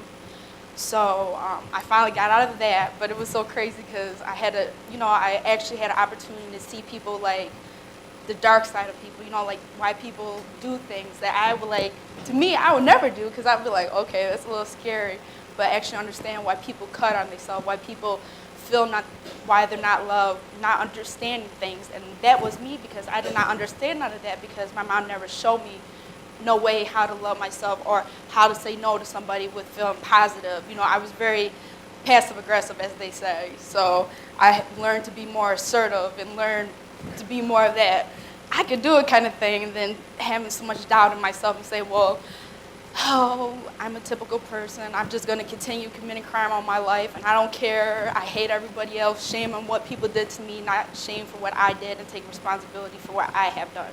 So I learned to do that.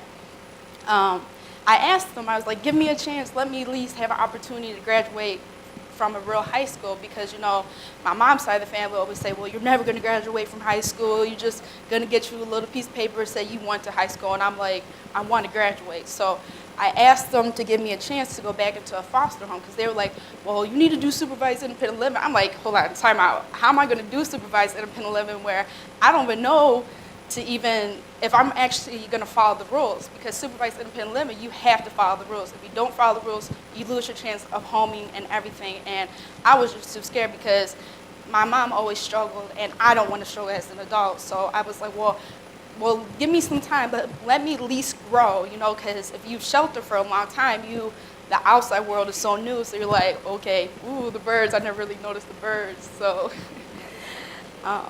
so I begged them, and they was like, okay, we understand where you're coming from, so we'll give you a chance to get back into the foster home. Well, got back into the foster home. First one was on mine because I guess I like boys, so I put the woman not in a good situation because, you know, when you get in a foster home, you gotta really pay attention to the guys and always put school and everything first. And I was just locked up for so long, so I'm like, I want to talk to a guy. So I lost my opportunity for that because I sneaked out of the house, so I can be honest about that. But the other ones was really difficult. Miss Green, that was a crazy woman. She, yes, she was very crazy, like, experiences, like, because I've never really had no brothers or sisters, or never had, like, other people really living around me. So when I got into Miss Green's home, there were, like, other girls there, and they would, like, steal your clothes and do, like, really mean things. And I'm like, oh my God, what am I supposed to do? Because I've never really been around black people. So I was like, okay, I'm a little scared now, you know, panicking. So that was really new because I've never been around a black family. But I was like, I always had that, I want to, you know my black roots kind of thing. And so I hunger for it so much. So I was like, when I was in the facility, I was like, please put me with a black family. I want to just understand how black people live because it's just such a curiosity of mine because, you know, I've always been around white people, and I mean, it's a little different. Their food is a little better, so, but that's all. But otherwise, everything else is the same. So when I was with Miss Green, she really taught me, like, a harsh way because, you know, like, she had other girls in the house, and she would just like, well, when I cook and when I eat is when you eat, no eating food, and she wouldn't give us our money. So it's like if I needed some money, I always have to ask her, like, Miss Green, I need pads. In reality, I figured out that, you know, we were supposed to get money like weekly, and she wouldn't give it to me. She would always tell the workers, oh, I'm trying to put it into their banking account to help them save money. I'm like, what money are you saving? Because I don't get anything. And I was trying to tell my worker this, and my worker's like, well, we got to look at your past issues. I'm like, I was locked up for a year and 5 months. I think I worked on my past issues. But, you know, she kind of kept on reminding me, well, you remember you were a liar and this and this? I was like, okay, I was locked up for a year and 5 months. Can you see that I actually did do some change? I had to really reflect on why I lied and really what I did, so I kind of understand, you know, well, yeah, I did do this, and yeah, I did it. And I was trying to tell her, and she wouldn't listen. So I acted rebellious, you know, because Miss Green, she wouldn't allow me to have no type of freedom, really, you know. Like, she'd go to the casinos, and we had to be locked up in the house, but she would put herself like, well, I'm a stay-home parent. I stay home all day, but at nighttime, she'll go to the casino and lock us in the house. I'm like, okay. So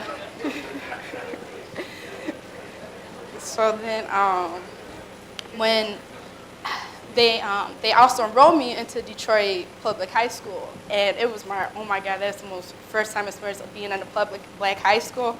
Wow, they fight almost every day. I'm like, oh my God, why is they fighting? I'm like, can I at least go to my class? And you know, teachers, they didn't care. They was just like, well, if you sit in the front row, you smile, you're good to go. I'm like, okay. So, I mean, I really didn't learn anything when I went to a Detroit public high school as I did when I was in like the suburbs and all the other schools, because Detroit public high school, in reality, they don't really care about the youth. They just like you if you're there, and as long as you're not pregnant, as long as you're there every day. That's all that matters. They don't really care if you actually understand the material, or when you go to college, you're going to get all A's than what you thought you was getting all A's in Detroit schools.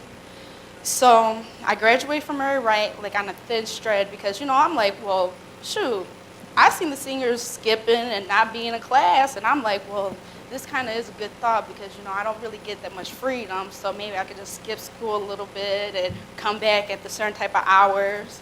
But that ended up catching up with me, because, you know, it hurt me in the long term, because I almost got close to not graduating because I had so much freedom of just leaving the school.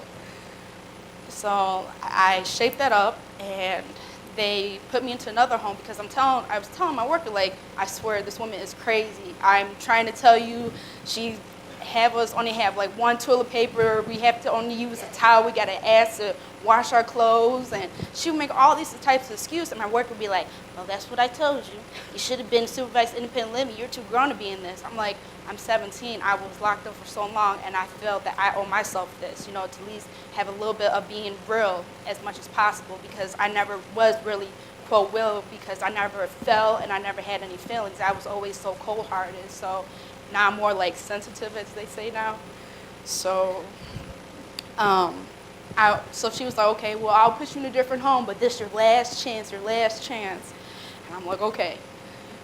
Well, it was my last chance. She was also crazy too. She was a handful. I can say that a lot.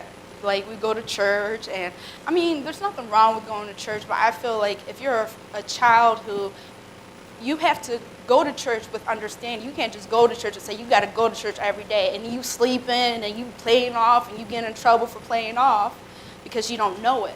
Now, if you knew it, you wouldn't play off because you understand it. So that's why I always found it hard, because when I was in the foster homes, I always had to do some type of religion. I never could like actually understand the religion and really, you know, understand what they're saying and like, oh, okay, I feel the message, and saying like, can this guy stop talking? Can he please hurry up? Why are all these people jumping around? What the heck is going on? Because I never knew. I didn't understand. So that was, you know, kind of hard for me to also keep going to churches a lot of times.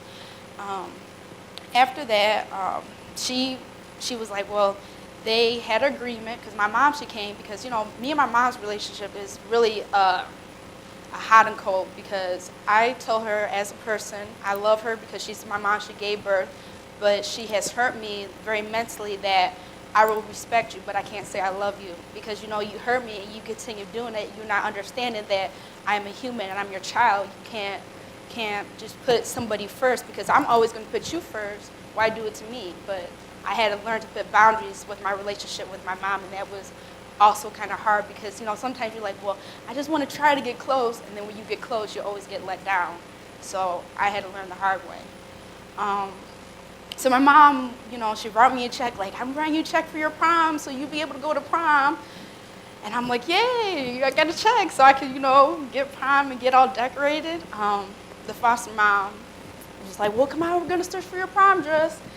And she lied to me, and she didn't search for my prom dress. I didn't have no prom dress. I had no way of going to prom. My mom's check ended up bouncing, so I had no money for prom. I was at the age of 18, so the foster mom was like, well, you're grown, so if you plan on leaving, don't be leaving at nighttime, leave in the daytime like a grown woman. I'm like, I'm not leaving. I just want to go to prom. So can I please just go to prom? And she blew it out of proportion, like, well, she lost the key, and I can't find the key, and, you know, I was going to come back to the house, but there's no house phone. There's no type of way to call her, so, you know, how would I be able to call you and tell you, oh, I found the key? I didn't. So I was like, okay.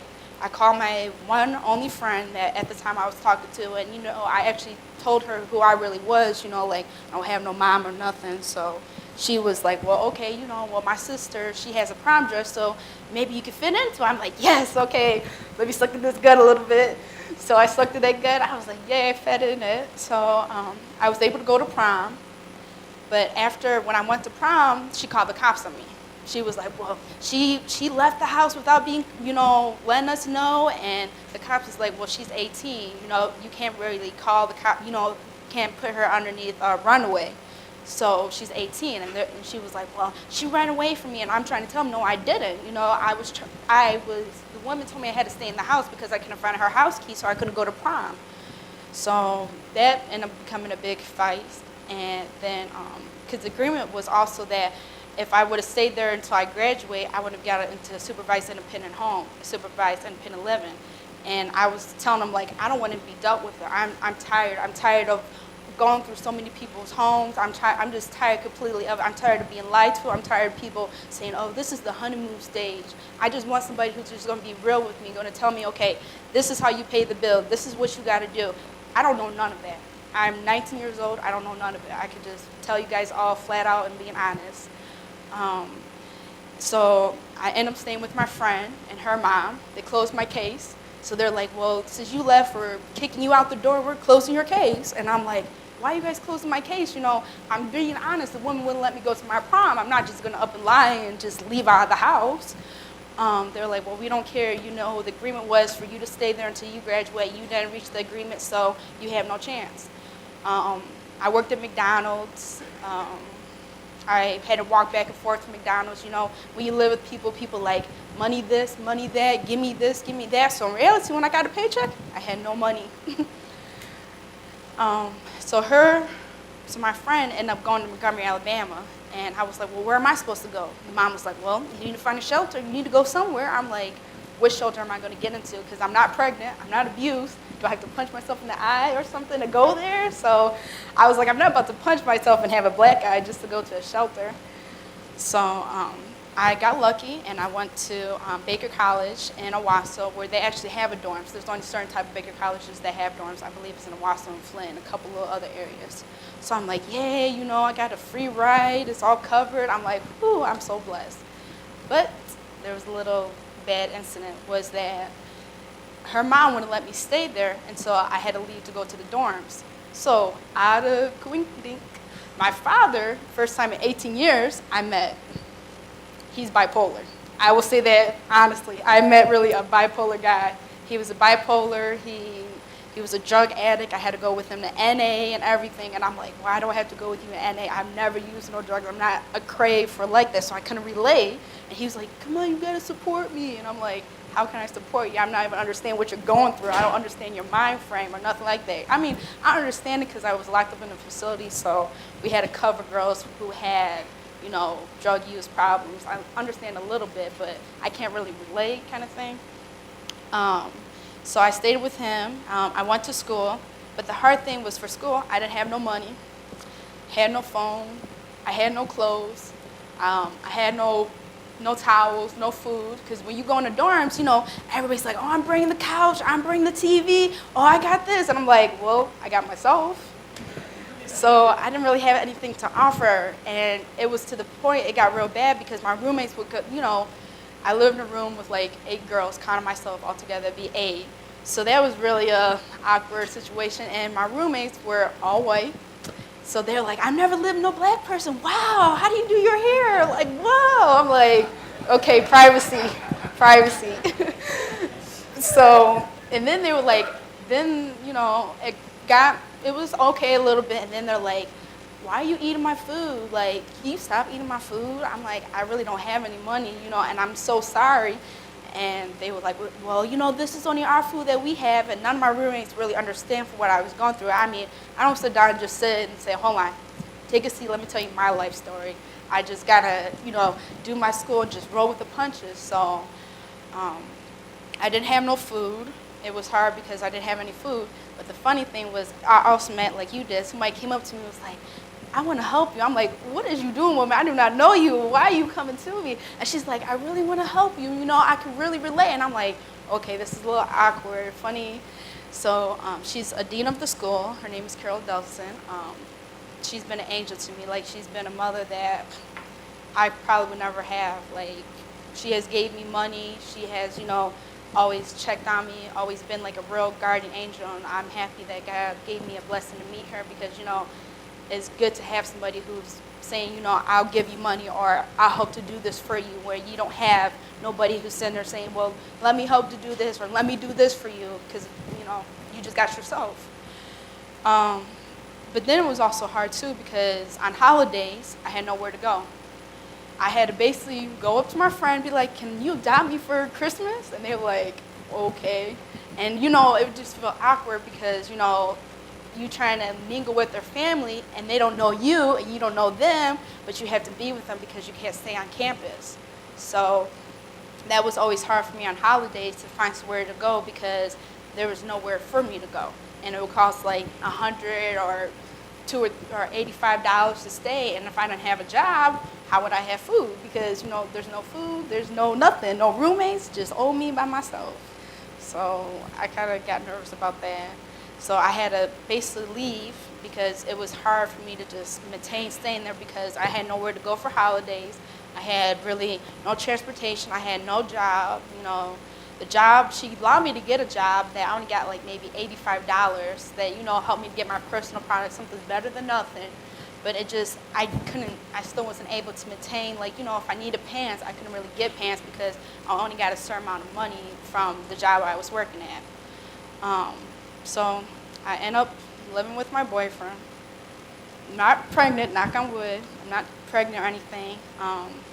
But it has been an abusive relationship because, you know, when people know you don't have nothing, they walk all over you. And I've been walked all over because I have nothing. I have no job. I mean, I just got my first car, so that was good. But I mean, I don't have anything. I don't have no job.